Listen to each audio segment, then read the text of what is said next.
name is Gerald, and I turned 71 last October. I spent 43 years building Harmon Woodworks, a custom furniture company out of Asheville, North Carolina, that I started with nothing but a truck, a set of chisels, and a stubbornness my wife always called my worst quality and my best one at the same time. I never thought I'd be the kind of man who ends up in a hospital bed wondering if the person sitting next to him wants him dead. But here I am. And I need to tell you what happened. My wife's name is Dorothy. We've been married 45 years. She is the kind of woman who still leaves a cup of coffee on my workbench in the mornings, even now that I'm retired. She never once asked me for more than I could give, and she never once took more than her share. I want you to understand who she is before I tell you the rest of this, because everything that happened, everything, comes back to the fact that she is the one person in my life who never disappointed me. We have 2 children. Our daughter Nora is 42. She lives about 20 minutes from us in Black Mountain, works as a physical therapist, and calls her mother every single Sunday without fail. She's the kind of person who shows up with groceries when you're sick before you even think to ask. Then there's our son, Derek. Derek is 45. He's the older one. And for most of his life, I'll be honest with you, I gave him more. Not because I loved him more. I want to be clear about that. But because he asked more, and I didn't know how to say no. He had a talent for making his problems feel like emergencies. A failed business when he was 32. Debt from a second one at 36. A house he bought too big for his income. A lifestyle that always seemed to run about 20% past what he actually earned. Every few years there was a phone call, a dinner where he'd get quiet and serious, and then the ask. And I always said yes, because he was my son. Because I thought that's what fathers were supposed to do. I don't know the exact total I gave him over the years. Dorothy knows. She kept track in a little notebook she never showed me until last year. The number was $340,000. Derek never paid back a single dollar. Nora never asked for a single dollar. I'm telling you this not to make Derek sound like a monster. Not yet, but because you need to understand the shape of things before I get to what happened in February. In January of this past year, I slipped on ice on the back porch. It was 6 in the morning, still dark, and I went down hard on my left hip. Dorothy found me 20 minutes later when she came to bring me coffee. I'd been lying on the frozen wood, trying not to move because every time I shifted, the pain went white. They took me to Mission Hospital. Fractured hip, not fully broken, but serious enough that I needed surgery and then weeks of inpatient rehabilitation. I was 71. I had mild hypertension, and the doctors wanted to be careful. I understood. I wasn't scared, exactly. I'd broken bones before. I figured I'd be home in 3 weeks and back to puttering in my workshop by spring. Derek came to the hospital the first evening. He brought flowers, which surprised me because Derek isn't really a flowers kind of person. He sat in a chair beside my bed and we talked for a while. About the surgery, about the recovery, about the ice on the porch that I'd been meaning to salt and never did. He seemed genuinely worried. I remember feeling grateful that he'd come. But then, about 40 minutes in, something shifted. He asked me about the will, not directly. Derek never does anything directly. He said, "Dad, with everything going on, I just want to make sure I know where things stand. You know, practically speaking." He said he'd been thinking about the business. Harmon Woodworks had been dormant for 2 years since I retired, but there was still real estate and equipment tied to it, and a building on the edge of town I owned outright that had appreciated considerably. He said he just wanted to understand the plan. I told him we could talk about that when I was home. He nodded and changed the subject. But something sat wrong with me after he left. I couldn't name it exactly. I've known my son for 45 years, and there's a particular quality to his voice when he's calculating something. It's very slightly too relaxed, like he's already decided something and he's just waiting for the world to catch up. I told myself I was being unfair. I was in pain, I was tired, I was lying in a hospital bed with my hip in a brace. I told myself that.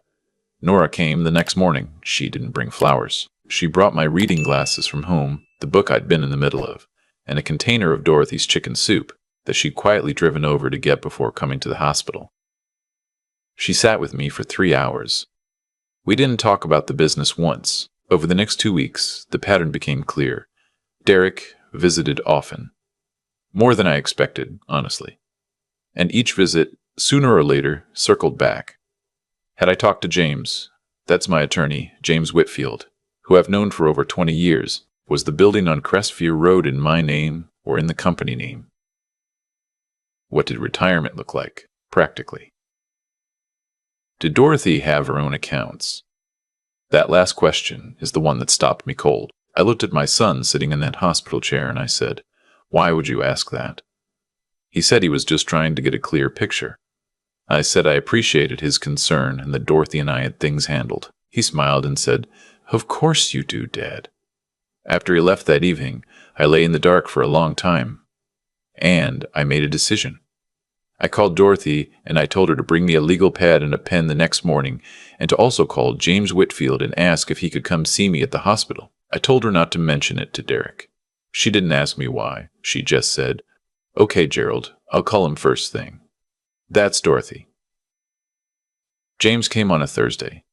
We spent 2 hours going through everything. The will I had written 11 years ago left the business assets and the Crestview building split evenly between Derek and Nora, with the house and remaining savings going to Dorothy outright. It had made sense to me at the time. Equal division, clean and simple. James listened to what I told him about Derek's questions and his demeanor, and then he did what good attorneys do. He didn't tell me what to think. He just asked me what I wanted. I told him I wanted Dorothy protected first, completely. I told him I wanted Nora to have the Crestview building because she had been quietly responsible her whole life and had never once asked me for anything, and I thought it was past time I acknowledged that. And I told him I wanted a trust structure, not just a will, something that couldn't be easily contested, that gave Dorothy lifetime income from everything, and passed the core assets to Nora after Dorothy was gone. I told him I wanted Derek to receive something. I wasn't going to cut him out entirely, he was still my son, but that the majority was going to shift. James nodded slowly and said, "I think that's a reasonable and considered decision, Gerald." We agreed he would draft the documents and bring them back for signatures. I asked him not to file anything until I told him to. I wanted to wait. I wasn't fully sure why at the time. Looking back, I think some part of me was still hoping I was wrong about Derek. I wasn't. It was a Tuesday, about 10 days after I'd met with James. I'd been moved out of the surgical ward and into the rehab unit on the 3rd floor. Quieter up there, fewer nurses moving through the halls at night. I'd been sleeping badly. Hip pain, unfamiliar sounds, the particular insomnia that comes with being somewhere that isn't home. I was awake at around 2 in the morning, lying with my eyes open in the dark, when I heard the door open. I assumed it was a nurse. They come in at odd hours for vitals, for medication adjustments. I didn't move. I kept my eyes mostly closed. It wasn't a nurse. It was Derek. He came in quietly, the way you move when you're trying not to wake someone. He stood at the end of my bed for a moment. I could see him in the dim light from the window, just the outline of him, the shape I've known since he was a child, and then he moved to the side of the bed, near the equipment. I was on a supplemental oxygen monitor, not full oxygen dependency, just a sensor and a low-flow tube that the doctors had kept on as a precaution given my age and the anesthesia recovery. A small machine on the rolling cart next to my bed. Derek reached for it. I still didn't move. I don't fully know why. Some combination of shock and instinct, I think. I stayed still. He didn't remove the tube entirely. What he did was adjust the valve, reduce the flow, and then he stood there watching me. And then he started talking, not loudly. Quietly. The way a man talks when he thinks he is alone. He talked about the Crestview building. He'd found out, somehow, I think, through a question he'd asked Dorothy that she'd answered too honestly, not realizing what he was fishing for, that the building had recently been assessed at $1.4 million. He talked about what that meant for him, for his debts, for his plans. He said he'd waited long enough. He said that I'd never really understood what he was dealing with, that Nora had always been the favorite, even though he was the one who called more and visited more, and that I'd never noticed. He said, and this is the part that I still hear some nights when I wake up before dawn, he said, by the time anyone checks on you, old man, you'll just have drifted off. Then he said, and honestly, at your age, that's not even a crime. He waited a few more minutes. Then he straightened up, looked at me one last time, and left. I waited until I couldn't hear his footsteps in the corridor anymore. Then I reached over with one hand and turned the oxygen valve back to where it had been. Then I pressed the call button for the nurse. When she came in, I told her I'd been having trouble breathing and asked her to check my settings. She checked everything, adjusted the monitor, and noted it in my chart. She didn't know what had happened. I didn't tell her yet. I lay there until 4 in the morning just thinking. At 4:15, I called James Whitfield. I know that's an unreasonable hour to call your attorney. James picked up on the third ring, groggy and confused, and I said, James, I need you to file those documents tomorrow morning, first thing. He was quiet for a second. Then he said, I'll have them filed by 9, Gerald. I said, thank you. He said, do you want to tell me what happened? I said, not yet, but I need one more thing from you. What I needed from James was a referral, specifically to a private investigator he'd worked with on estate matters before, a woman named Sylvia who operated out of Charlotte but worked cases across the western part of the state. I'd never needed anyone like that in my life. I didn't fully know what I was asking for, but I knew that what Derek had done the night before was not the beginning of something. It was the end of something that had been building for a long time. And I wanted to understand the full shape of it before I decided what to do next. Sylvia came to the hospital 2 days later at my request, presenting herself to the staff as a family friend. She sat in the chair by my bed with a notepad, and I told her everything. The questions about the will, the questions about Dorothy's accounts, the late-night visit, the oxygen valve, what he'd said. She listened without interrupting. When I finished, she said, Mr. Munter, Harmon, I want to ask you something, and I need you to answer honestly. Is there any possibility you misunderstood what you saw? I said, I was wide awake. I've known that man since the moment he was born. I did not misunderstand anything. She nodded once. Then let's find out what else there is. There was quite a bit else. Over the following 3 weeks, while I worked through my rehabilitation and prepared to come home, Sylvia began pulling at threads. What she found was this. Derek had been in contact with a real estate broker in Asheville for several months, not to buy property, but to discuss the sale of a specific commercial building on Crestview Road as a potential future listing. He represented himself in those conversations as someone with authority over the property. He didn't have that authority. The building was in my name, free and clear. She also found credit card records, obtained through a legal process I won't detail here, showing a pattern of charges that strongly suggested Derek had been drawing on a secondary account that was linked to an old Harmon Woodworks business account I had stopped actively using after retirement. I hadn't closed it. I hadn't thought I needed to. The amounts were not enormous individually, but over 14 months they totaled just over $47,000. When Sylvia showed me these documents in the conference room at James's office, I sat with them for a long time without speaking. James finally said, Gerald, this is enough to pursue criminal charges. Fraud, at minimum. Potentially more, given the incident at the hospital. I said, I know. He said, what do you want to do? I told him I wanted to go home first. I wanted to sit with Dorothy at our kitchen table and tell her everything. And then I would decide. Dorothy already knew something was wrong. She'd known since my first call asking her to contact James, I think. She's been married to me for 45 years. She reads my silences better than most people read plain speech. But she hadn't pushed. She waited until I was ready. I came home on a Thursday afternoon. Nora was there to help.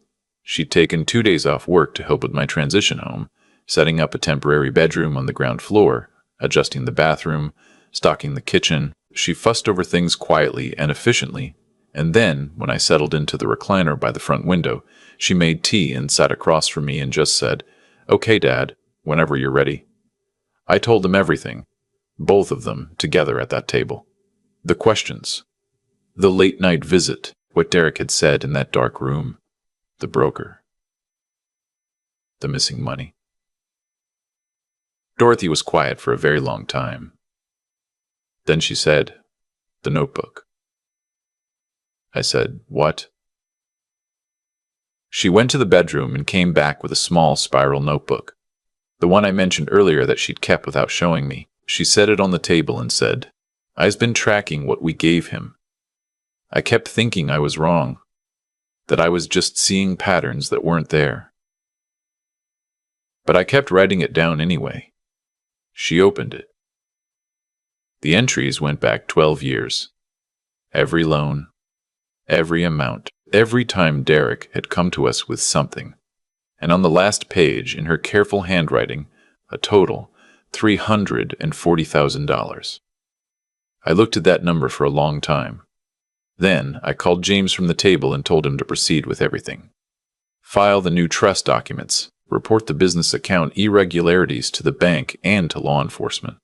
Forward Sylvia's findings to the district attorney's office. And then I asked James one more thing. I asked him to send Derek a certified letter informing him that the estate documents had been revised, that the trust was now in place, and that an attorney would be in contact regarding certain financial discrepancies connected to Harmon Woodworks accounts. James said, "You want him to know you know." I said, "I want him to understand what happened." Derek called me 3 days after the letter arrived. I didn't pick up. He called Dorothy. She picked up, and I sat in the room and listened. He said there had been a misunderstanding. He said the business account was something he thought I'd authorized. He said the broker conversation had been exploratory, nothing official. He said he was worried about me, that the hospital stay had affected my thinking, that he thought I should talk to a doctor about what I believed I'd seen that night.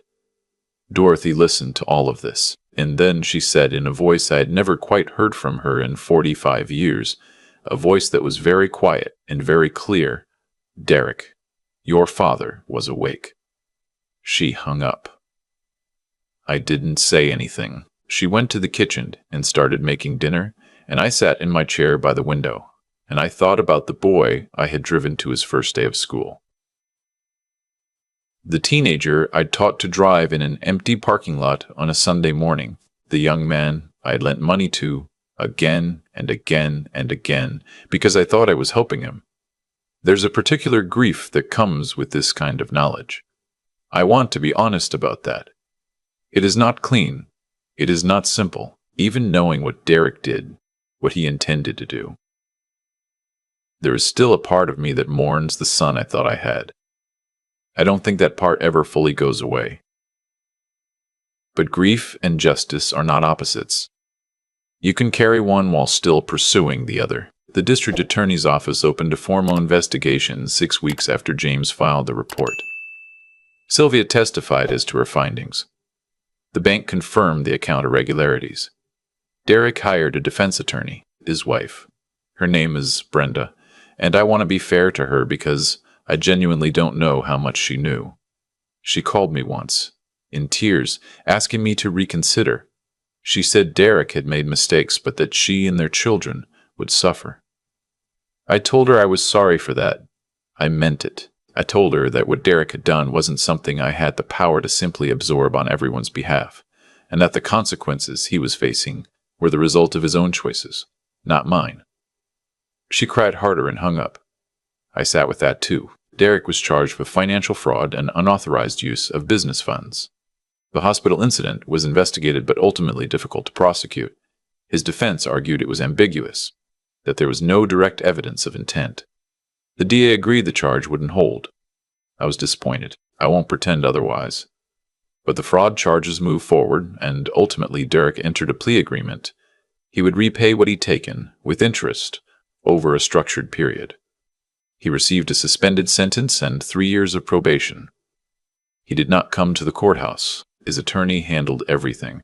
I have not spoken to Derek since Dorothy's phone call. The trust is now in place. Dorothy is protected, fully, clearly with no ambiguity.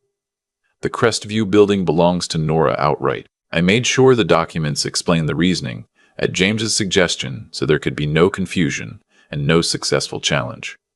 Nora cried when I told her. Not dramatically. That's not who she is. She just got very still, and then she took my hand, and then she went quiet for a minute, and then she said, "Dad, you didn't have to do that." I said, "I know. That's exactly why I wanted to." Dorothy and I have talked about what the future looks like. We've talked about selling the house and moving somewhere smaller, maybe closer to Nora. We've talked about a trip, something we put off for years and always meant to take. There's a stretch of the Oregon coast we both wanted to see since we were young. We have time now. We have enough. After everything, we have enough. I don't tell this story to make my son into a villain for strangers to hate. I tell it because I was a 71-year-old man lying in a hospital bed in the dark, and I made a choice in that moment to be still and to listen and to pay attention. And that choice, as quiet as it was, changed everything. I spent 43 years building something with my hands. I thought the hardest thing I'd ever do was start a business from nothing. I was wrong. The hardest thing was learning, at the end of my life, that the person I needed to protect my family from was someone I had loved since before he could walk. But I also learned something else, that the people who show up with your reading glasses and your wife's chicken soup, those people are worth protecting, and it is never, ever too late to do right by them. My name is Gerald. I'm 71 years old, and I am still here. I've thought a lot about what I would have done differently. Not in terms of Derek, what he chose. He chose, and those choices had a weight that no amount of second-guessing on my part could have changed.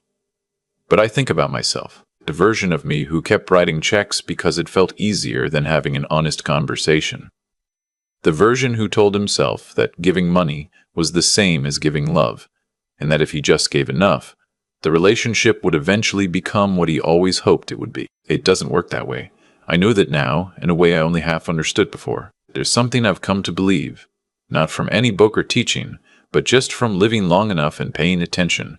What we repeatedly do shapes what we become, and what we repeatedly allow shapes what the people around us become too. Every time I handed Derek money without accountability, I wasn't just solving his problem, I was teaching him something.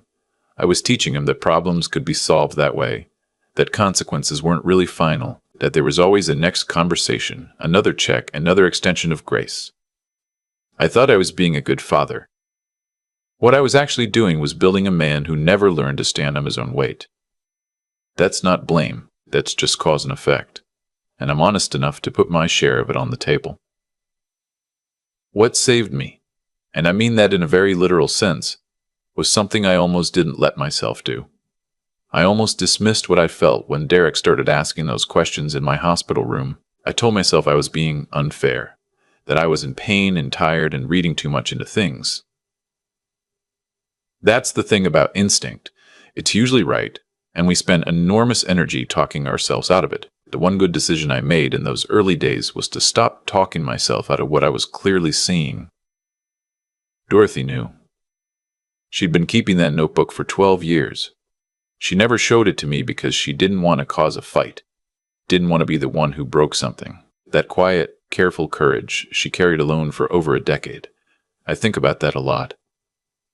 I think about what it cost her to hold that truth and say nothing, and I think about what it means that even then, she never stopped leaving coffee on my workbench in the mornings. Nora never asked for anything, not once, in 42 years. And I spent decades so focused on Derek's next crisis that I half forgot to notice her. I think that's the part that sits with me the longest, not what Derek did. What I almost failed to do for her, not because I didn't love her, but because I was looking in the wrong direction. What I want to say, if any of this means anything beyond just my own story, is this. Pay attention to the quiet people. They are usually the ones who have earned something. Strength doesn't always announce itself. Loyalty doesn't always ask to be noticed, and it is never too late. I was 71 years old, lying in a rehabilitation unit when I figured this out. It is never too late to correct the record and do right by the people who showed up. I am still here, and I did not waste the time I had left.